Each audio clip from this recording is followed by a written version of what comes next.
AI, ML and DL, आप लोगों ने कभी ना कभी इन तीनों टर्म्स का नाम सुना होगा। AI से तो आप लोग वाकिफ हैं, लेकिन जो ML और DL है गाइस, वो भी आप लोगों ने कहीं ना कहीं पे सुना होगा। ये होता है guys machine learning and deep learning.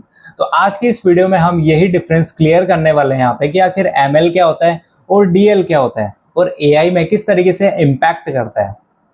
तो अगर हम आज के क्वेश्चन की बात करें कि आखिर इन तीनों में डिफरेंट क्या है, मेन डिफरेंस जो निकल के आता है वो आखिर क्या निकल के आता है। तो जब कोई पर्सन हमसे बोलता है कि आई एम लर्निंग AI, मैं यहाँ पे AI सीख रहा हूँ, तो वहीं जो दूसरा पर्सन होगा वो सुन के ये सोचेगा कि शायद ये मशीन लर्निंग सीख रहा है यहाँ पे। वहीं जो थर्ड पर्सन होगा वो यहाँ पे सुन के सोचेगा कि शायद ये डीप लर्निंग सीख रहा है, क्योंकि लोगों को पता ही नहीं है कि ये AI के सिनोनिम्स नहीं है, ये अलग डिफरेंट डिफरेंट फैक्टर्स है अपने आप में। इसे ही हम बोलते हैं गाइस यहाँ पे नेस्टेड कॉन्सेप्ट, कि जो सबसे आउटर लेयर होती है वो हमारे पास में AI बनती है, जो इनर लेयर होती है वो होती है हमारे पास मशीन लर्निंग, और जो सबसे कोर की लेयर होती है उसे हम बोलते हैं डीप लर्निंग।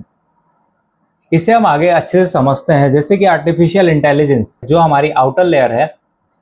जैसे कि मैंने बताया था कि AI means any techniques that makes machines act intelligent like human. हम कोई भी टेक्निक्स, कोई भी प्रोसीजर ऐसा फॉलो करते हैं जिससे हमारी जो मशीन्स है वो इंटेलिजेंट हो जाती है ह्यूमंस की तरह।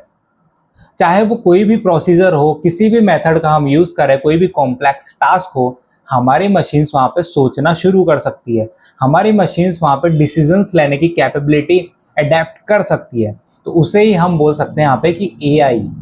ओके, इसके कुछ एग्जांपल्स हैं हमारे पास में: understanding language, recognise images, playing games, self driving cars and more, जो कि आप आज के टाइम पे देख ही सकते हो। अगर हम 1950s की बात करें तो तब क्या होता था गाइस, जो प्रोग्रामर्स होते थे हमारे पास में वो थाउजेंड्स ऑफ रूल्स बनाते थे मशीन्स के लिए।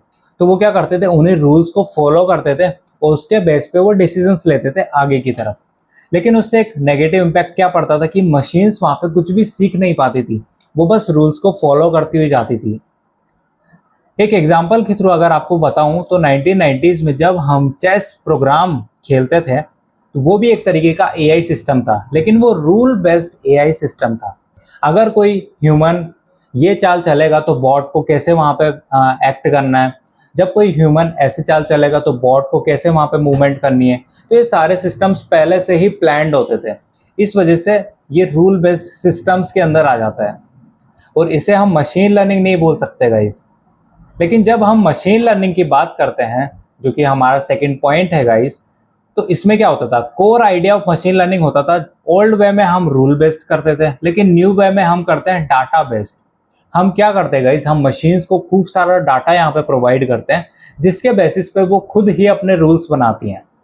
इसको अगर हम एक एग्जांपल से समझें कि जब हम किसी भी मशीन को एक बहुत अमाउंट ऑफ डाटा देते हैं तो वो क्या करते हैं, उसमें पैटर्न डिस्कवरी करते हैं वो। उसके बाद वो लर्नड रूल्स, वो खुद ही अपने रूल्स को वहाँ पे डिज़ाइन करता है और एंड में जाकर के वो खुद ही अपना डिसीजंस को प्रिडिक्ट करते हैं कि मुझे क्या डिसीजंस लेना चाहिए यहाँ पे। इसके अगर मैं एग्जांपल की बात करूँ तो जैसे कि आप लोग जीमेल को देख सकते हो, engineers gave Gmail millions of email spam and not spam. जो इंजीनियर्स थे उन्होंने जीमेल को एक बहुत अमाउंट ऑफ डाटा दिया, किसका, स्पैम और नॉट स्पैम ईमेल्स का। तो वहां से मशीन लर्निंग को ये पता चला कि आखिर स्पैम मॉडल किस तरीके से दिखते हैं और नॉट स्पैम मॉडल किस तरीके से दिखते हैं। तो उसके बाद क्या हुआ, वो आगे की तरफ ऑटोमेटेड हो चुका था। उसके बाद जो आज का टाइम है हमारा, उसमें जीमेल ब्लॉक करता है 15 million spam emails every day. तो इसका मतलब क्या हुआ कि वो खुद से सीख चुका है कि आखिर स्पैम ईमेल्स किस तरीके से शो होते हैं और जो स्पैम नहीं होते हैं वो किस तरीके से शो होते हैं। अगर इसको मैं और भी ज़्यादा सिंपल लैंग्वेज में समझाऊं तो जब आप किसी AI मॉडल को 1000 बार कैट की फोटो दिखाओगे तो वो 1001 बार में ये खुद से डिफाइन कर पाएगा कि ये कैट है। ये किस तरीके से वर्क करता है इसे हम आगे के स्टेप में समझेंगे गाइस। जो हमारा डीप लर्निंग आता है ये होता है हमारा कोर यहाँ पे सर्कल। ओके, डीप लर्निंग क्या होता है, every DL is ML and AI। जो हर एक डीप लर्निंग मॉडल है वो यहाँ पे मशीन लर्निंग हो सकता है और AI भी हो सकता है, but every ML is not DL। But हर जो मशीन लर्निंग है वो यहाँ पे डीप लर्निंग नहीं हो सकता है और यही इससे डिफरेंट बनाती है। गाइस, जो डीप लर्निंग मॉडल होता है वो न्यूरल नेटवर्क पे यहाँ पे वर्क करता है। सेम अगर आप लोगों ने बायोलॉजी के अंदर पढ़ा होगा कि हमारे जो ब्रेन्स है वो भी किस पे वर्क करते हैं, न्यूरॉन्स पे वर्क करते हैं। वो इंफॉर्मेशन को पहुंचाते हैं लाइट की स्पीड से हमारे ब्रेन तक। सेम वही चीज न्यूरल नेटवर्क में भी काम आती है, जो कि हमारे डीप लर्निंग का पार्ट है। न्यूरल नेटवर्क कुछ इस तरीके का दिखाई देता है हमारे पास में। जब हम इसमें इनपुट करते हैं कुछ भी डाटा को, तब वो प्रोसेस होता है हिडन लेयर्स के अंदर। इसके बाद हमारे पास में आउटपुट यहाँ पे निकल करके आता है। ओके, और ये तो यहाँ पे बहुत छोटा सा दिखाई दे रहा है गाइज, इसमें हजारों लाखों करोड़ों लेयर्स होती है अंदर की तरफ। ये कैसे वर्क करता है अगर मैं इसे समझाऊं आपको, तो जब हम कोई इमेज देते हैं किसी चैट जीपीटी को, एलएलएम मॉडल्स को, तो सबसे पहले क्या करता है, वो फर्स्ट लेयर जो होती है उसकी, वो वहां पे बेसिक एजेस को डिफाइन करती है। इस तरीके के कुछ एजेस हो सकते हैं, जैसे कि आप लोग स्क्रीन के ऊपर देख सकते हो, detect simple lines and edges. उसके बाद जो सेकेंड लेयर होगी वो जॉइंस एजेस इनटू शेप्स, उन एजेस को कनेक्ट करने का काम करेगी। Combines edges to make shapes and textures, वो टेक्सचर्स बनाने की कोशिश करेगी। जो थर्ड लेयर होगी वो आइडेंटिफाई करेगी डिफरेंट डिफरेंट पार्ट्स को, डिफरेंट डिफरेंट ऑर्गन्स को, जैसे कि आईज, नोज, माउथ। और जो फोर्थ लेयर होगी वो क्या करेगी, फेस को यहाँ पे रिकॉग्नाइज करने की कोशिश करेगी। और फाइनल आउटपुट में हमारे पास में जो एआई होगा वो बताएगा कि यह फेस है। तो इस तरीके से हमारी हिडन लेयर्स यहाँ पे वर्क करती है, और हर एक लेयर का अलग अलग टास्क होता है।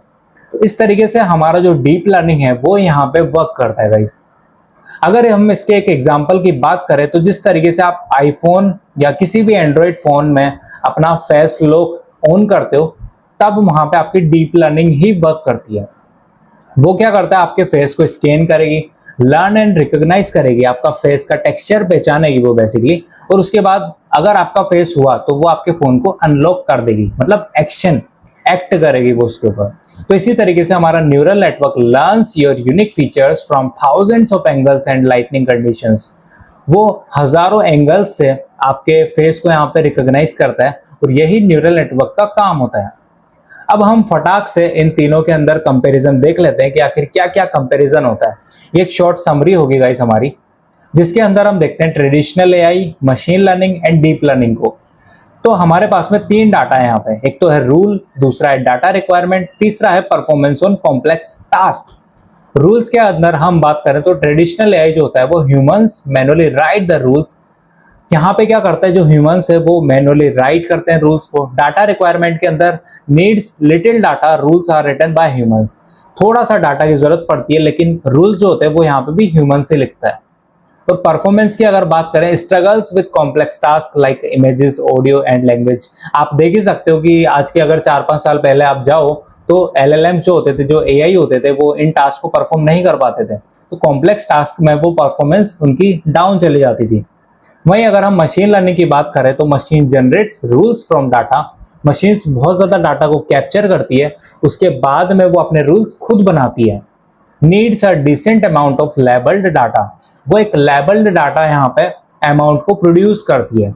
इसके बाद में performs better than traditional AI but has limits. इसके अंदर कुछ लिमिट्स होती है, बट ये ट्रेडिशनल एआई से काफी ज्यादा बेटर हो चुका था। डीप लर्निंग की अगर हम बात करें तो machine generates rules from raw data without any feature engineering. जो डीप लर्निंग होता था गाइज, वो अपने रूल्स को खुद बनाने लगा रॉ डाटा की हेल्प से, विदाउट एनी फीचर इंजीनियरिंग। यहाँ पे हमें कुछ भी फीचर इंजीनियरिंग की जरूरत नहीं पड़ती थी, किसी ह्यूमन की जरूरत नहीं पड़ती थी। डीप लर्निंग के अंदर अगर हम बात करें डाटा रिक्वायरमेंट की, needs massive amount of data to perform well. यहाँ पे इसको बहुत मैसिव अमाउंट ऑफ डाटा की नीड पड़ती थी। और जब हम परफॉर्मेंस की बात करें तो excels at complex task, vision, speech, language, powers, today's modern AI. आज के टाइम का जो एआई है गाइस, वो सारे टास्क यहाँ पे परफॉर्म कर सकता है, और वो डीप लर्निंग का एक परफेक्ट एग्जांपल है। तो गाइज आप लोग देख सकते हो कि आज के टाइम पे जो इतने एडवांस मॉडल्स बन रहे हैं वो सिर्फ और सिर्फ डीप लर्निंग की हेल्प से ही यहाँ पे बनाए जा सकते हैं। ओके गाइज, तो उम्मीद है आप लोगों को ये डिफरेंस क्लियर हुआ होगा कि एआई, एमएल एंड डीएल क्या होता है।